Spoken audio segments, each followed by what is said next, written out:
So I want to start by mentioning a word that I used earlier on today from the Hebrew Scriptures, where allegedly God says to Adam and Eve, when he brought them into the garden, I give you radah over nature.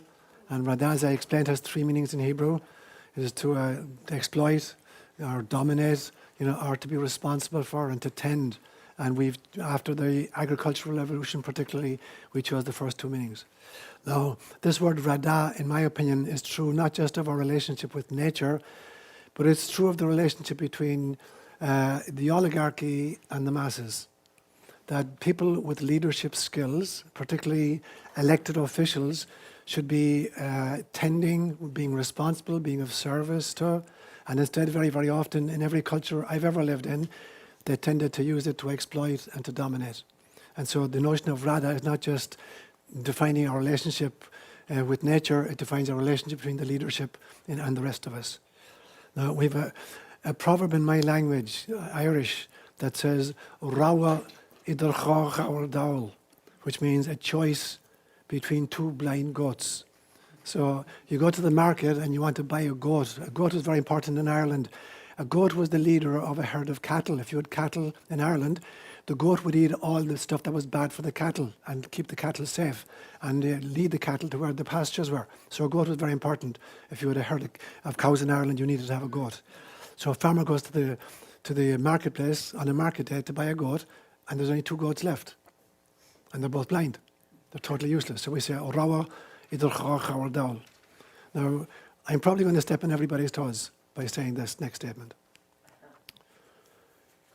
In my opinion, the elections that we faced in this country and in every country I've ever lived in has been Orawa idir chawar dawl.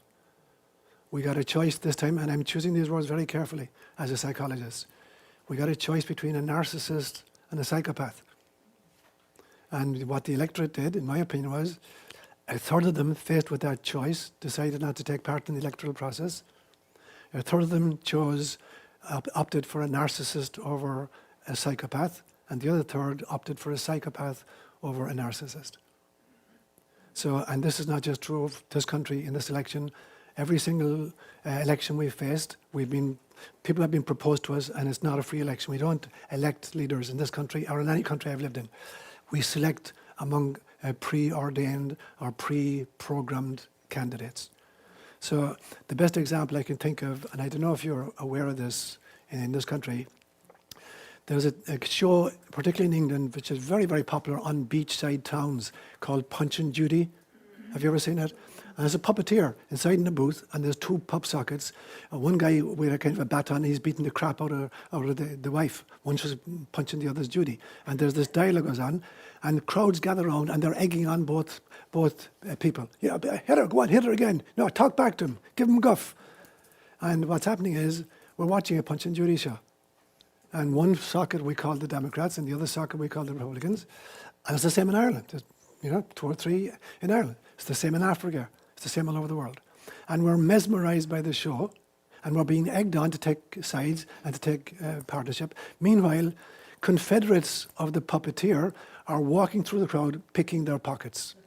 So while you're watching this show, your pockets are being picked. Everything you've worked hard for is being taken away from you. So I find it really, really difficult. I didn't vote for either of these two candidates. I actually voted a write-in candidate of my own choice. But I watch it, and I look at the billions of dollars which were spent in getting the American populace excited about one or other candidate when neither of them are actually there for our good or for the good of the American people. They're both in the employ of an oligarchy of various kinds. And part of the process is, to distract people by the competition or the sense that you have a choice or that you've got to vote in this process. I'm not advocating that you don't vote. I'm going to make a lot of recommendations at the end of this talk. But to get sucked into that mishugas and that craziness, and to feel like either of these parties are representing the American people or representing democracy is a total charade. We're watching a Punch and Judy show, and we get a choice between two blind goats. There was a period in Irish history in the 1700s. We were dominated by England, and we're trying for a measure of self-government. So there's an appeal made to the government, Parliament in England, that Ireland should be allowed to choose 3 candidates, and then present them to England, and England appoints one of these three to be the president or the titular leader of Ireland. England came back with a counter-suggestion that said, we like the idea, but here's what we want to do. We'll pick three candidates and we'll let you choose among them. Now, it looks on the face of it, it's the same deal. It's a very different deal. Ireland is going to offer three candidates. We want Mahatma Gandhi. I'm obviously being anachronistic here. We want Mahatma Gandhi, and we want Mother Teresa, and we want the Dalai Lama. Now you pick one of these three. England comes back and says, no, we got a better idea. We're going to give you Genghis Khan and Mussolini, and Hitler, and you then appoint the person you want from that. So it looks on the face of it like it's the same deal. It's a totally different deal. So there are people proposed to us whom, if we knew who they were and what their agendas were, we wouldn't elect in a month of Sundays. But we don't have any choices. And we're given the impression that we're actually deciding who we want to govern us. So that's the first introduction. And I probably pissed off everybody, but I'm going to say what I'm going to say. The second section, history is written by the winners. And I see three kinds of history being written. History is written by the old winners. You look back in human history, back to any battle, Rome versus Greece or whatever. And the history is written by the winners, the ancient winners. The news, air quotes around it, the news is written by the current winners. So what you're watching on television, and you give a damn whether you're watching, Riley on Fox or, Rachel Maddow and whatever program she is in. I don't care who you're watching. The current news, the news allegedly is written by the current winners. And the propaganda is written by the wannabe future leaders. So you've got three kinds of writers. Those who wrote about ancient history, and that's the only accounts we have of what happened in the past. Those who are writing the news reports right now, and they're the current winners. And then there's the propagandists who are those who want to be winners in the future. And that's what we're, kind of being deluged with on a regular basis. Somebody said once, and it's very true, that those who control the past control the present. And those who control the present control the future. So those who write history control the past and give us the present. Those who write the news control the present and they give us the future. And so the historians, the news writers and the propagandists are all at the same side of the street. They all have an agenda, and it's not your good or it's not my good, and it's certainly not about the spiritual evolution or the development of Christ consciousness or Buddha nature, whatever it is. When I was researching this material, I came across a character called Edward Murrow, who lived between 1908 and 1965. Had you heard of him? I hadn't heard of him. Extraordinary character, news anchor. And I came across 4 great statements of his that I'm just going to read out for you. One of them was, he said, a nation of sheep begets a government of wolves. A nation of sheep begets a government of wolves. The second one, anyone who isn't confused really doesn't understand the situation. If you're not confused, you don't understand it. If you're so convinced of one position, you obviously don't understand the complexity of what we're facing right now. The third one, our major obligation is to not mistake slogans for solutions. And the last one, a great many people think they are thinking when all they're doing is really rearranging their prejudices. So this was, I wish I had, heard this guy in real life. Extraordinary statements. So, that's what we're subjected to. And in the evening lecture this evening, I'm going to go into much more detail about fake news. But just to throw it to begin with. We're not being told what is. We haven't been told what was, we're not being told what is, and we're not being told what's being planned. So we're just in the grip of historians, news writers, and propagandists. So it becomes really, really important. When I talk about waking up, I don't just mean waking up into Christ consciousness. I mean waking up and smelling the coffee about the drivel that's, the bilge that's flooding into your sitting rooms every time you turn on a TV station. I do illustrate that then with one issue, the refugee problem. All of this is very occasional. I don't have a TV. I've never owned a TV. I've never owned a radio, and I've never taken a subscription to a newspaper. I want to get my news by investigating, other media for myself. But occasionally, because I'm I consult clients. I hear what's happening on a regular basis. So one of the big issues right now that's dividing our country is the notion of refugees. And with the liberals screaming, we need to leave everybody in, no questions asked, and the conservatives saying, get them out, they're just full of terrorists, we're importing them without any kind of vetting. The question is, instead of asking the question, why are we not allowing the refugees in? I think that's a very good question, but it's the wrong question. It's not the right question to be asking. There are two right questions to be asking. And the first one is, who is creating the refugee crisis?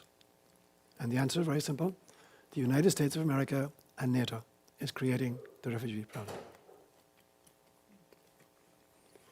Genocidal wars and the Empire of the United States allied to our people in Europe is creating this problem. It's the bombing campaigns that we've been on that's creating this. So the right question is not to ask, what are we going to do with the refugees? The right question to ask is, what's causing the refugees? So for instance, I'm going to give you a few examples. In the 1990s, the United States of America and their European allies created an economic embargo of Iraq, which meant, for instance, that medical supplies were not allowed into Iraq. 750,000 Iraqi babies died because of having no access to medical supplies denied them by the West. And when Madeleine Albright was interviewed on 60 Minutes and she was asked, is this an acceptable price to pay for American foreign policy? Her answer was, we think so. How any woman, with a mother's heart could watch 750,000 babies die because they were denied medical attention because of our foreign policy and think that was an okay thing to do. It just breaks my heart. I can't imagine how anybody could, least of all, a woman or a mother. We then went into Iraq, finally, on totally trumped up charges, fake news, that claimed that they had weapons of mass destruction. We killed 160,000 Iraqi troops in Operation Desert Storm, one of our most glorious feats in a long time. The battle lasted just a few days. And then we went in, and altogether we've murdered over 1 million Iraqis. We've created hundreds of thousands of refugees. We went into Syria, and we've managed to murder 400,000 Syrians and create an extraordinary crisis there on the fake news that Bashar Assad was using biological weapons against his own people. We went into Libya and we killed 40,000 people, and we created an extraordinary refugee problem where little families were getting into rowboats in North Africa trying to row across the Mediterranean to get refuge in Yugoslavia and Italy and the south coast of France. I asked myself the question, what have all these people got in common?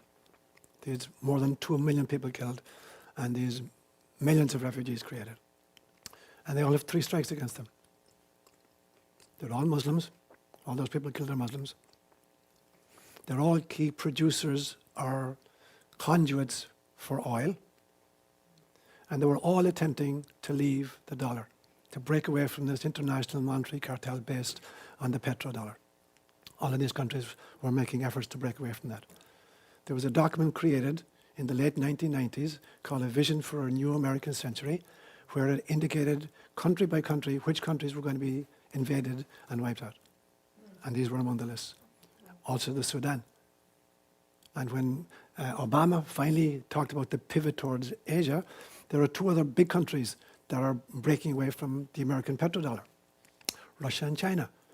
Brazil is trying to do it as well, and South Africa. And the pivot to Asia is about controlling those 2 people, linking them into a monetary system. And we think then about, war with Russia as inevitability. It's inevitable only because money is demanding that there be a war. And I think it's the height of hypocrisy that, one of these contestants, the Democrat, wanted to make war with Russia. The guy who actually got elected, whom I did not vote for, and many of whose policies I disagree violently with, at least is trying to make peace with Russia, but they're making it so difficult for him. They're accusing him of being a puppet of Russia. In other words, they're trying to force his hand to go to war with Russia anyway, in spite of the fact he doesn't want to do it, in order not to appear weak or naive. So they're going to have their agenda. War with Russia is what they want. They would have got it much more easily if the Democrat had been elected, because she was agreeable to that. It's more difficult with this other guy, but they're forcing his hand, otherwise he's going to look like a wimp. So that's what's behind these things. Now, Islamic terrorists have killed maybe 4,000 Americans in the last 20 years, and that's terrible. They haven't created a single refugee that I'm aware of. There are no refugees in this country because of any Islamic assaults on us. So they've killed 4,000 of us, and we've killed maybe 4 million of those, and we've created another maybe 8 or 9 million refugees. If Jesus came back today and was saying, before you notice the speck in your brother's eye, take the log out of your own eye, to whom would he be addressing that remark today? ISIS or America/NATO? Fourth section, I'm going to talk about the weaponization of life. And I'm going to give a brief synopsis of, this was the homily I actually did 2 Sundays ago in Palo Alto. So I'm going to give a kind of a pressy version of that. Everything that God has created and everything that Mother Earth has gifted us with is something that was meant for our benefit and for our growth into Christ consciousness. And one part of us has taken these gifts with gratitude and responded with love, and the other part of us has turned it into weapons. And I'm just going to mention maybe 9 or 10 areas illustrative of that thesis. You start off with religion, with God herself. The notion that there is a loving source of all that is, that's created everything, including distant galaxies. And religion by religion, we've managed to turn this God into a weapon. We've all claimed that God is on our side. So you take Judaism. At one stage, Judaism, in the belief that they were the chosen people of God, carried the Ark of the Covenant into battle in order to ensure victories over the people whom God had rejected. So the first story you'll find is in the book of Numbers. And it's where, towards the end of his life, Moses has not come into the promised land. He wasn't allowed to go into by God because of his impatience at some stage. But the Ark of the Covenant is being carried. And they're at war with a group called the Midianites. And they take the Ark of the Covenant into battle to ensure a victory over the Midianites. And the orders from Moses are to kill every person they encounter and all the animals. So they go into battle, and there's this utter genocide happens. And they come back, and they're really, really happy with the victory. And Moses said, how did it go? And they said, we killed all of the men and all of the boys. And Moses said, what about the women and the children? Well, we didn't kill those, we spared those. Moses said, go back and finish what you were told to do. They went back and they finished what they were told to do. They killed everybody, babies, mothers with children in utero. They spared, for some reason, they spared the virgins, those who had never given birth, and they took those as sex slaves. And they were using God and the Ark of the Covenant to ensure victory. The second time they used it was some years later when they crossed into the Promised Land and they surrounded the city of Jericho, arguably the oldest continuously inhabited city on planet Earth.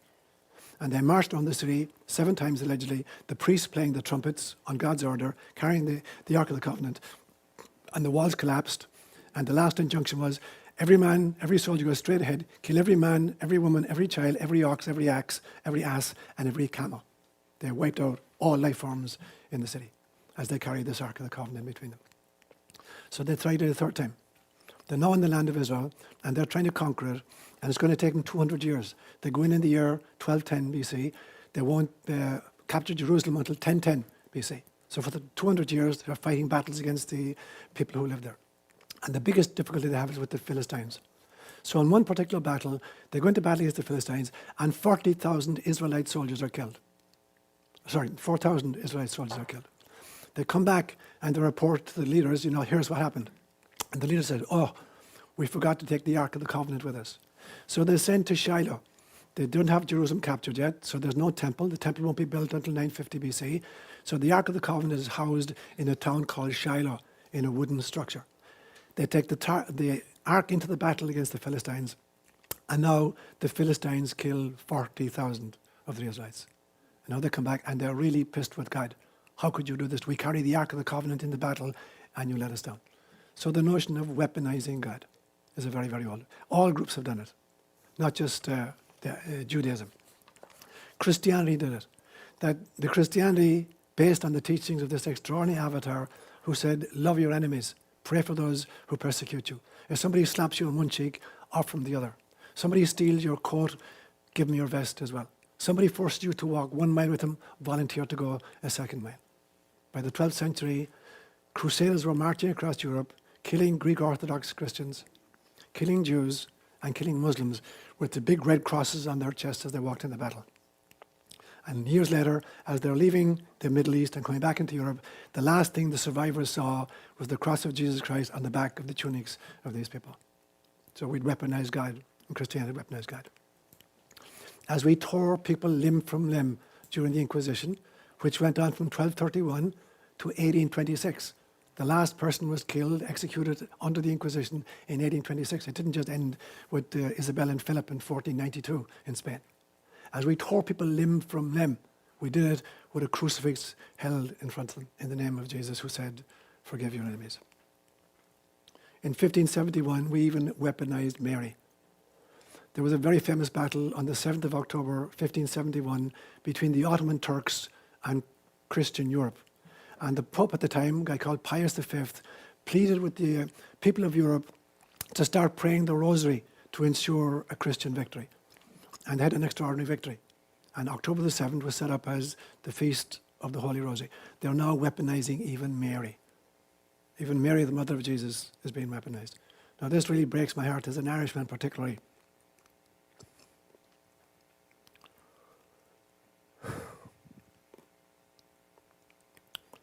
Because in the 1200s, when even Jesus had been turned into an ogre by Christianity, Mary was the last hope. There's a beautiful hymn in my language from that period of time, which I'll just sing one verse of it for you.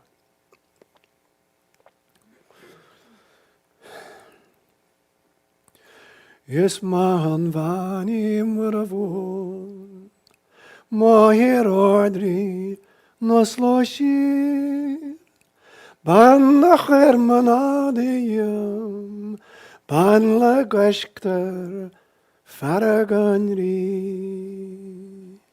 What it says is this: she is a great woman, Mary, over there in heaven. She is the woman who puts a roof over me in my difficulties. She is the woman who saves me from the anger of the king. And the king is Jesus. By the 12th century, Jesus had been turned into an ogre, and there was only one refuge left to people, that there was a mother in heaven who loved them. And now by 1571, she had been weaponized, and she was being called, into this battle between Christians and the Turks. Now, the Turks were no Boy Scouts, let me tell you, at that stage. But that's not the point. The point was that even Mary is now being weaponized. Islam certainly has weaponized their notion of God. The idea that you could strap on a bomb and go into a busload of children in Israel and blow it up and kill 30 or 40 kids, shouting out, Allah Akbar, God is great. Or the idea that ISIS can currently behead people and crucify people, shouting out, Allah Akbar, that God is great. It's the Islamic version of weaponizing God. But every group has done it. I look at the notion of law. The law starting with the Code of Hammurabi and the Brehon laws, where you're trying to regulate human affairs, human interactions. And you wind up, in fact, turning law into a huge discriminatory organ. And I'll talk about that in more detail this afternoon. Turning law into a weapon of prejudice and discrimination. God gave us the animals of the earth. And we misunderstand, the book of Genesis here, I believe. When God brought Adam and Eve into the garden, and he showed them all the animals, and he said, whatever names you give them, that's the names they'll have. And you this picture of like Adam and Eve going around looking at the guy with the long neck and saying, what do we call him? Let's call him Twiga. In Swahili, that's the word for a giraffe. And it was in East Africa it happened. What about, this really ugly looking yolk that lives in the water, big fat thing with this huge big mouth, what are we going to call him? And Eve says, we'll call him Kiboko. This is the word for, a hippo in Swahili. So that God went around and whatever they named the animals, that was the name he gave them. Nothing could be further from the truth. What actually happened in Eden was this. God showed us all the animals of the planet. And he asked us to recognize their names, not to give them name tags, but to recognize, can you identify the essence of this animal? Because your name is the sound that your soul made when you were coming into incarnation. And every creature and every individual has a soul name. It's your special, sacred, secret name.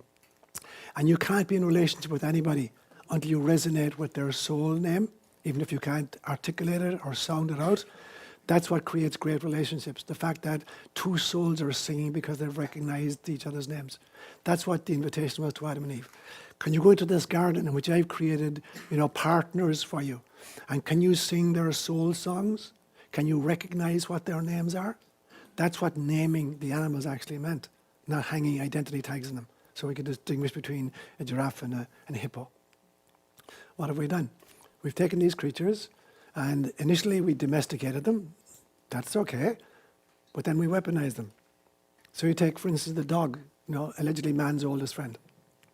And we turned dogs into weapons of war, guarding prisons, unleashing them on peaceful protesters during the 1960s in our country here. So we turned dogs into weapons of war. We turned horses into war chargers, pulling our chariots. We even turned elephants. Hannibal turned elephants into war weapons when he crossed the Alps and tried to defeat the Roman Empire. In World War II, we experimented with dolphins, where we strapped mines to dolphins and trained them to go down to enemy shipping and attach these mines to the hulls of foreign vessels, blowing them up and killing the dolphins in the process. So we created the first suicide bombers using dolphins to do it, a highly intelligent life form. We attempted to do it with pigeons. The famous Skinner that you all studied in psychology, who trained pigeons how to play ping pong. There was an effort made to teach pigeons to be, to engage in the war effort. It failed miserably. That one failed miserably, but they tried it. And latterly, we've tried bacteria. We've turned bacteria into biological weapons, where we can unleash plagues and epidemics on the enemy. So animals whom we were given as partners in the garden, we've turned into weapons of war. Medicine. The ability to be healers to each other through our love and through our techniques, extraordinary techniques. It's been turned into a business, managed care. The time when nurses and doctors got to spend quality time with people in whom they had a genuine interest and loved into wellness as well as healed into wellness is long since over. And it's big pharma dictating, how much time a doctor can spend with a patient. We're fudging data. In this country, last year, 60 alternative physicians with national reputations died mysteriously. One guy shot himself twice in the back of the head and then walked 100 yards and jumped into a river to drown himself. 60 people died, allegedly, heart attacks or suicides or whatever. People who are on the front lines of research into dealing with chronic illnesses. We found out that the CDC was fudging data. This guardian of American health, based in Atlanta, Georgia. What's the CDC? What does it stand for again? Center for Disease Control. Disease control. These guys, they did a huge big study looking at the connection between infant vaccinations and autism. And they found out that there was a huge, significant connection, particularly among African American males, little boys.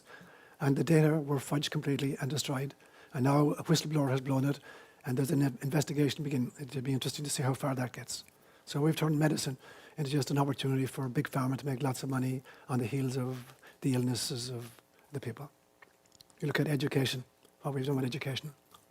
In the 1850s, in our country, the great Robert Barnes, these magnates who owned the railroad systems and the mining operations, whatever, developed a fascination with Prussian education. Prussia was the first country in the world to actually create the degree of a PhD. So we fell in love with this model of education. And basically it was a model that divided people into three tiers, just like the Code of Hammurabi had done. There was the superiors, the commoners, and the slaves. And there was a three-tiered education to meet these three groups. The first was to create leaders, the elite, the aristocrats, and there was a whole kind of education geared to doing that. There was a second tier of education geared towards creating professional people, engineers, doctors, people like that. And then the vast bulk of people, there was a third kind of education, was to teach them to be cogs in the wheel of industry, to be willing subjects to whatever, gizmos were being turned out on the assembly line. We fell in love with that, and we introduced it to this country. In 1850, the first forced schooling happened in Massachusetts. And literally, kids were taken at gunpoint from their own homes and forced into schooling, not an education, but a schooling. And since then, more and more, we're turning the education process into just the regurgitation of data which are important for the little job that you'll be assigned when you finish, your schooling or degree. The last piece I heard was just this last week. The Regents of New York State, the education regents of New York State, there used to be a literacy exam. If you wanted to be a teacher in New York State, you had to pass a literacy test. They abolished it last week because more than 40% of the would-be teachers couldn't pass the literacy test. So instead of upgrading the education of these teachers, they abolished the test. So now you don't even have to pass a literacy test in New York State in order to be a teacher of children. So here's education being weaponized because it has a much more important purpose, which is to provide cogs for the wheel of industry. You look at transport. Everything that we've developed, all human ingenuity, everything we've managed to weaponize it. So the invention of the wheel was an extraordinary breakthrough for human beings. Instead of having schlep stuff around on your shoulders, you could now create a wagon on wheels, attach it to an ox or to a horse, and pull 50 times what a human being could carry on their back. Very quickly, we figured out that we could turn that into chariots, into war chariots, and go to battle with each other. At some stage, we developed the ability to transport ourselves across water. This was huge. We live on a planet which is 70% water. We developed these little canoes, dugout canoes, and we paddled with these canoes.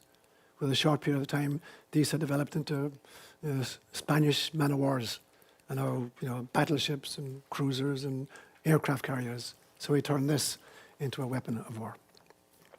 In 1903, a pair of brothers who were actually in the bicycle business created the first flight, the first heavier than air object to get off the ground and stay off the ground for a period of time. 1903. Within 8 years, the Italians were using aircraft in the war against the Turks. 1911, they were using aircraft, their weaponized aircraft.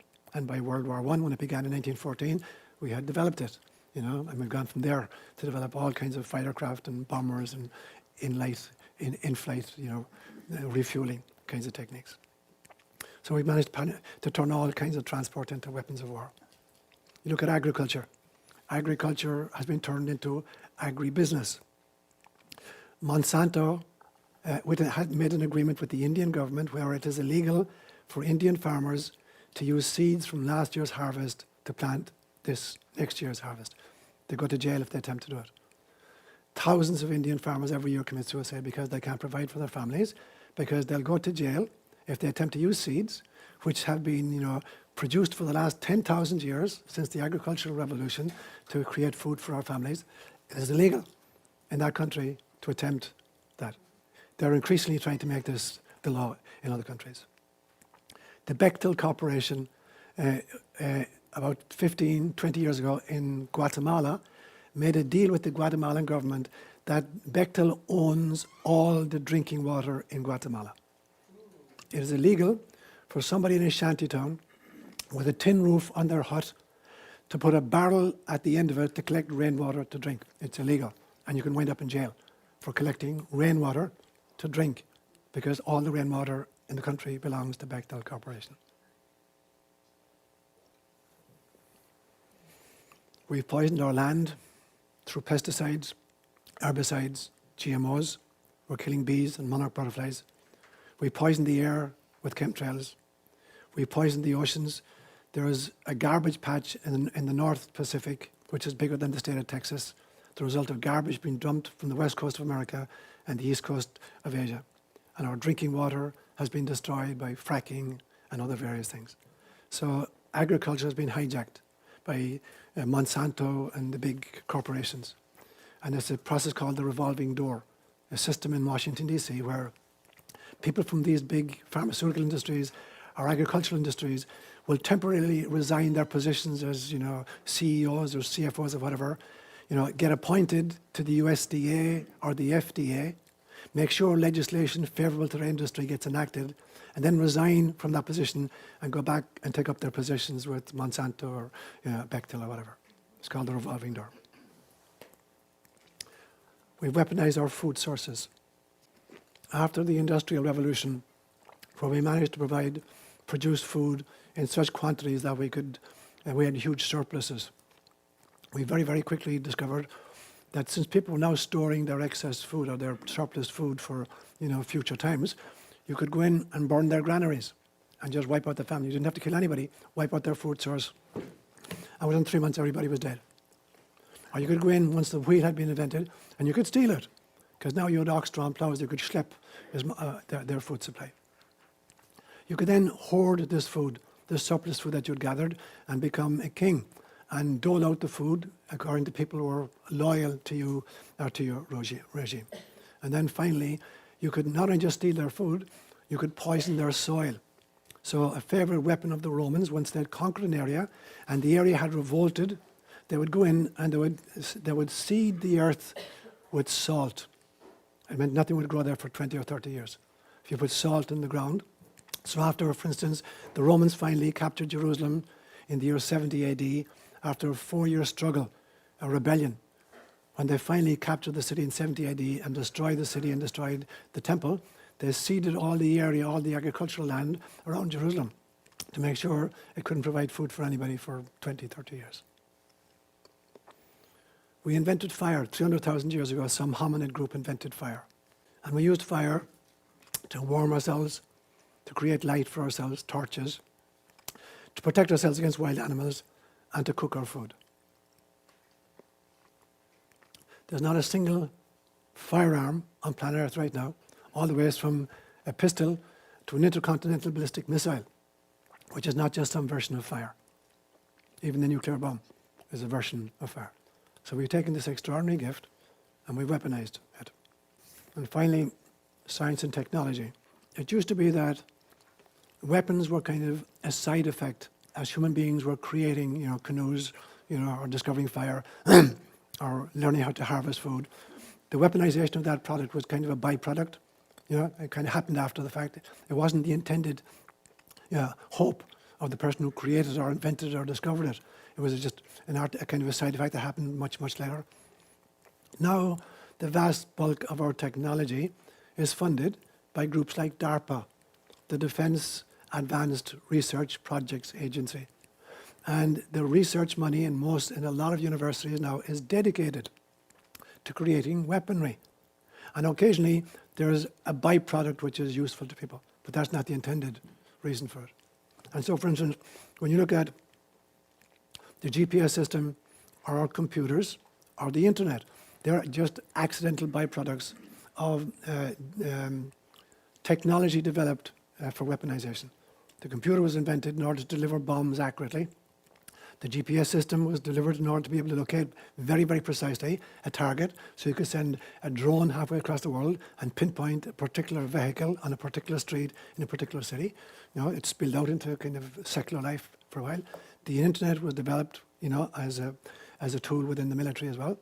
It spilled out, but the interesting thing is you watch the shift of emphasis. What had been weapons were a byproduct of human creativity. Now, much of our technology is a byproduct of the weaponry which is being created and funded at an extraordinary level. So it's a kind of, I would call it a trickle-down technology.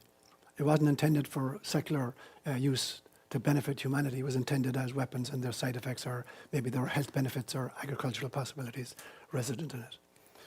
So finally, I'm going to give you my own kind of a list of recipes in no great particular order, just stuff I brainstormed with to figure out if I were in any kind of position to try to create a blueprint for the political future of our country or of our world, what are some of the recommendations I might make? So this is just a kind of a list off the top of my head. So the first one I would call a transpartisan imperative. I borrow that phrase actually from Ken Wilber, but here's what I mean by it. It seems to me that people either are or very shortly will be so totally disillusioned with both of our parties in this country, and they realize that neither party is serving the will of the American people, that we need to create some kinds of forums for discussion where people who don't feel represented by the political process in the country come together to discuss issues and find solutions. They're not about backing candidates whatsoever. They're about creating the conversation which allows intelligent, loving people to come up with beautiful solutions for the problems that we experience in our planet right now, bypassing the political process in some sense of the word. The politicians are not going to do it for us. The corporations are not going to do it for us. Unfortunately, the churches are not going to do it for us. We're going to have to do this on our own. From the ground up, little groups like this group gathered here for these 3 days, or COJ, or the hundreds of thousands of other little intentional communities all over the world who are trying to make a difference in our world and in our times. These people brainstorming, looking at the issues and coming up with solutions and implementing these solutions irrespective of what the politicians choose to do. That would be my first recommendation. Within the political process, the following things seem to me to be really important. Accountability and transparency in the voting process. We now have automated voting machines which can literally be hacked from a van sitting outside a station. You can literally hack all the results and get the results you want, irrespective of how people actually vote. So some transparency and accountability in the actual voting process itself. Serious and radical campaign finance reform. The idea behind, for instance, thanks, Pat. Citizens United, where allegedly the 9 greatest legal minds in our country give corporations the power and the right to totally manage our elections for us. That's totally ridiculous. So that notion that money determines who gets elected and who gets elected, because it's not that we're actually putting people in power. We're selecting among pre-approved candidates, who are taught to fight each other like Punch and Judy to create, entertainment, and chaos for the rest of us. And the money that's backing this up, is going back into the coffers of the corporations who created them, because they're going to get sweetheart deals from whoever is elected into power. The content of campaign ads needs to be really cleaned up. This idea that it's totally acceptable that people can savage each other in primaries.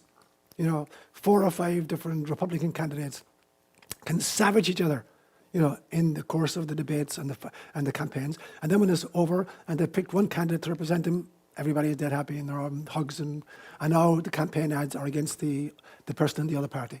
Vicious campaigns. And when it's over, you have no hard feelings. That's how the game is played. And everybody seems to accept it. That's how the game is played. And nobody seems to think, isn't there something rotten about this entire system? That we're spending that kind of money vilifying people that, we don't give a damn about, one way or the other. And we're inventing all kinds of lies and all kinds of trumped up charges against them, because that's how the game is played. Fourthly, the whole notion of the re-liberation of the press. The press was set up in France. It was called the Fourth Estate. It was the voice of the people, where you had, religion, you had the aristocracy, and you had the government. 3 voices, all against really the welfare of the people. The media came up. It was called the Fourth Estate. Those who would represent the little people, the vast majority of people. It's been bought out and owned, by corporate Americas. Fewer and fewer people are controlling, what we see. I saw a very funny piece a few weeks ago where somebody had just looked at 9 or 10 of the major media stations in the United States, TV stations, and just took a variety of issues and looked at the languaging as each of these groups reported it, and it's literally they're reading from exactly the same script. And it didn't matter what the item was, whether it was about a poodle who was found, floating in an island in Alaska on a piece of ice, or, Putin in Russia, whatever. You take every news item, as you move from station to station to station, and they meet the same item, they're literally reading from exactly the same script. Word for word, it's precisely the same script. And the impression is given that each of these kind of outlets is investigating these phenomena for themselves, and they're coming to their own conclusions, and they're articulating what their findings are. And you find out that they're literally just reading from a script offered to them by somebody who is deciding what it is that we need to hear. That needs to change. This notion of a press which is in bed, with the CIA and with corporatocracy. So there needs to be a real separation. We talk about separation between church and state. There is less and less separation between politics and corporations, politics and banking, and politics and science. Even science is being dictated by a political agenda. A lot of scientists aren't free anymore to investigate any phenomenon, without interference from government who tells them, here are the results we want you to come up with, now do science accordingly. So separation of all these modalities.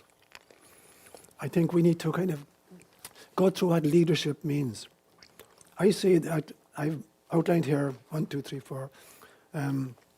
7 different levels of leadership.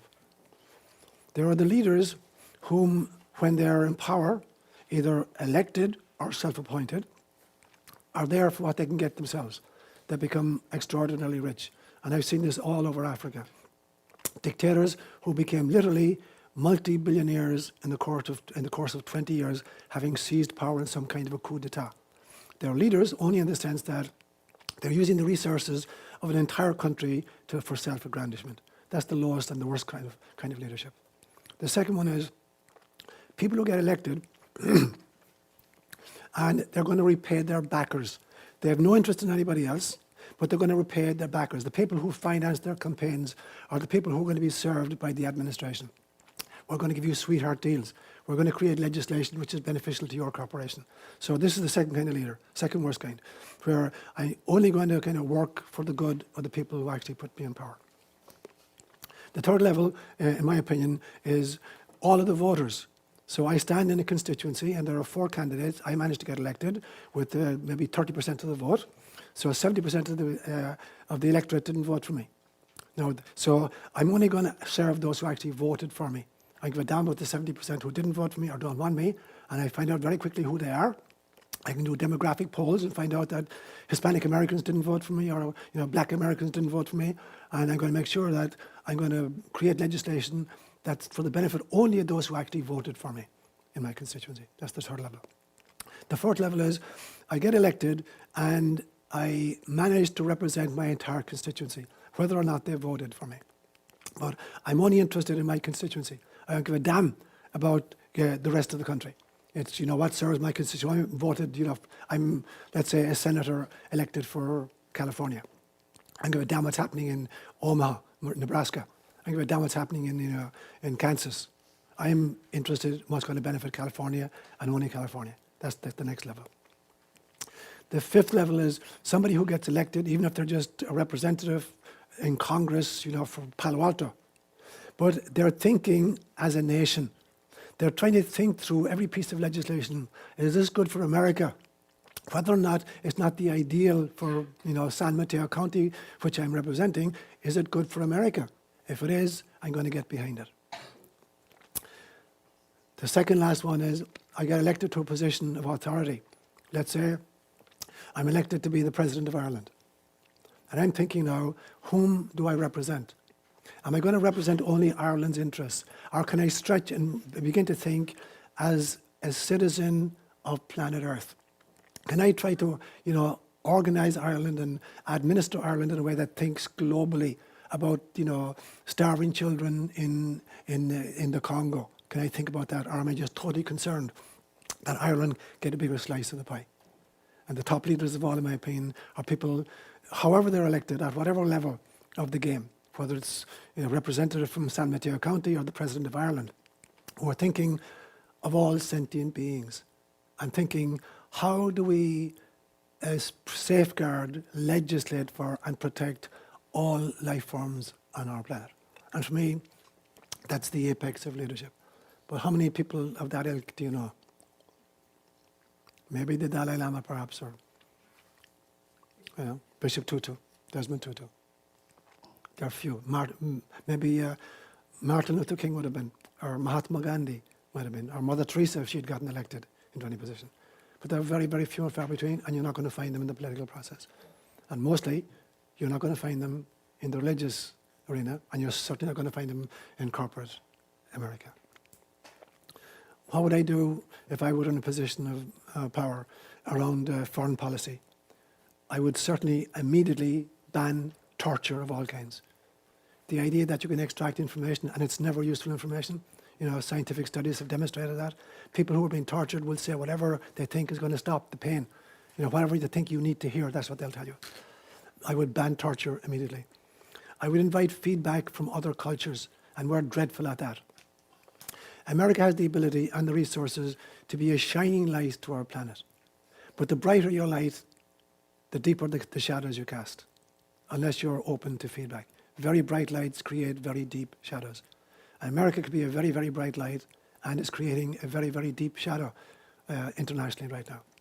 If we're not open to feedback from other countries telling us this, sucks, this does not work, this level of hegemony doesn't work, this level of military intervention does not work. Unless we're open to that, we're not going to get anywhere. We need to be signing international accords, like ecology accords, like war crimes. The International Council of Crime in The Hague in the Netherlands, America won't accept any of its decrees. So America retains the right, no matter what kind of devastation and kind of violence and human rights we destroy anywhere on the planet, America has given a guarantee that if any American leader is brought before trial at The Hague, American military will be sent in to rescue the guy. We'll stand no trial, we'll be answerable to nobody. We'll do whatever it takes to advance American hegemony and American corporate interests, and we won't agree to any, kind of negotiation or arbitration from, saner minds. That needs to change. And we certainly need to be looking at researching, developing, and promoting alternative energies that are not destroying our planet. And finally, I would like to piggyback on John F. Kennedy, where he said, "Ask not what America can do for you, ask what you can do for America." And I would say this, ask not what the world can do for America, ask what America can do for our world.